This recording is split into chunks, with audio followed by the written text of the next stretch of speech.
Up next, a heartfelt story of people who care.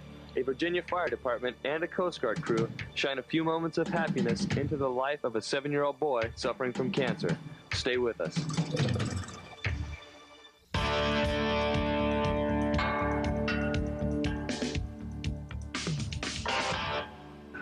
Cancer is a terrible disease, afflicting people from all walks of life. But what makes this next story so sad is that this victim of cancer is a child. Drew Veland is a 7-year-old Virginia boy who was diagnosed with terminal cancer when he was only 3. When James Rhodes, a firefighter with the York County Fire Department, learned of his plight, he and his crew took a special interest in Drew's situation. We went over and saw him and took him a t-shirt, and my boys' class drew him up some pictures, and we took some of those over there. Working in conjunction with the Coast Guard, James helps coordinate an experience any 7-year-old boy could dream of: a ride in a fire truck and a Coast Guard helicopter. Once James and the Coast Guard worked out the schedule and had all their plans in place, the stage was set for little Drew Veland to have a very memorable day.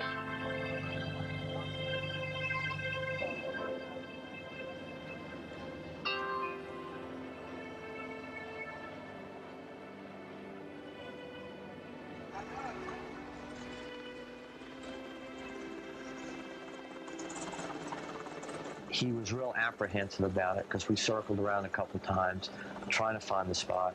Once we did, I saw him out there, and he was standing with over by the fire department, and he was kind of shaky a little bit. How you doing, guys? Hi, good. This is Drew. Hi, Drew. Dan Taylor. He walked over. He was with his mother and one of the firemen. I hopped out, and the rest of the crew was there with me, and it's just like we've known each other. We just started talking, and he was still not quite sure about what was getting ready to happen. He was kind of nervous a little bit, and you could tell with the stutter in his voice. A couple of the crew members chipped in, bought him a little model of an H-60 helicopter that has some buttons on it that you can push, make engine noises, and make a little alarm go off. It seemed to really get a kick out of that. They all do something different. That's what I'm saying with preparing for takeoff. And this is yours that we'll send back home with you. After we showed him around the helicopter, let him sit in the pilot seat and sort of showed him how to fly a helicopter, gave him a quick lesson and how to pull up on one lever to go up and push forward to make it go forward. Let him see where the crew sits, and we actually turned the power on and let him run the rescue hoist up and down. He got a real kick out of that. When one guy moves the stick, you see how the other one moves. So we got to share. We got to take turns. And this too. We brought him a flight suit, a hat. We put it on, the flight suit on him, and then he started to perk up a little bit. A lot of the TV cameras at that time started coming at us, and he kind of clammed up a little bit more. All right. For a brief time, Drew Veland is the center of everyone's attention, and everyone involved feels touched by this little boy. Everybody saw it as a chance to really make a difference in this young man's life, put a smile on his face, really make him feel special for the short time that we were going to cross paths with him. We had one crewman, Scott Kozak, who really wanted to make it right for this little boy, you know, and really wanted this to be a good thing for him, and he made buddies with him right away. And Scott took good care of him up in the plane.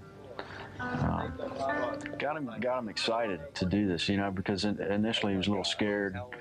Helicopter makes a lot of noise, and it was all new to him. We get started. Business here in just a minute. And you'll be able to hear us, pilots and everybody, and we'll be able to hear you. All right? She said you can sit right here, and I'll get mine. I got this one. Hey, Mom, look at me. There's nothing to worry about because I've been doing this for a long time. Yeah. All right? How long? Yeah. 11 years. It's hard to look at, you know, someone like that and think to yourself, boy, this person's dying, you know, and they're being robbed of the opportunity of life, you know, and it makes you realize, you know, I do have a son, and I'm thankful that that he's healthy and that he doesn't have to worry about things like that.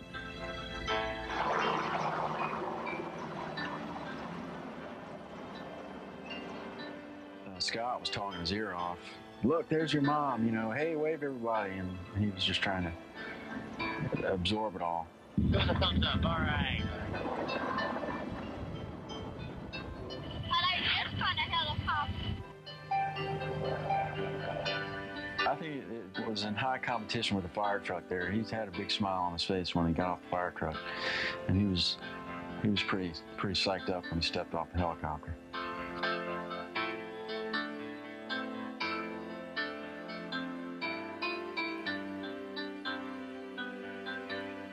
It was the best thing he ever did in his life. It was amazing to see the difference that it seemed to make for him to have a crew of people in a helicopter that were completely devoted to trying to shine a little bit of a bright light in this young man's life. Well, I wanted to thank them for taking him out and explaining their job situation and, you know, spending their time. He got to go out on a helicopter, you know, things that he had never done before in his life, you know. He had never, you know, experienced anything like they did for him. So I want to thank everyone. It really hits home that you realize just how blessed you are, just how important your kids' health are when you're faced with meeting a young man that's been diagnosed with terminal cancer. You realize just how precious that life of a child is.